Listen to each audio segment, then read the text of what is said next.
પ્રથમ તો આજે ઓફિશિયલી સિનિયર સિટીઝનમાં પ્રવેશ કરું છું, તે બદલ મારા પરિવાર, મારા મિત્ર મંડળ અને આખા સમાજે જે મને હૂંફ આપી છે બધા લોકોને વંદન કરું છું.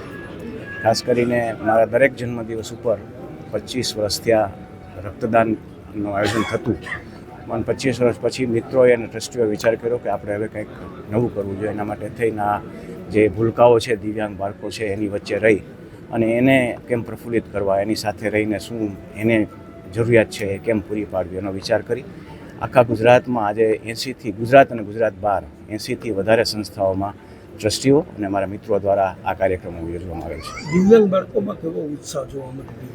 બિલકુલ, આજે અમે અત્યારે જોઈ છીએ તો જે બાળકો હું આવ્યો ત્યારે મને જે સામે સ્વાગત કર્યું એનાથી જ મને ખબર પડે કે એને કેટલો બધો આનંદ છે કે આવો કંઈક કાર્યક્રમ અહીં યોજાઈ રહ્યો છે.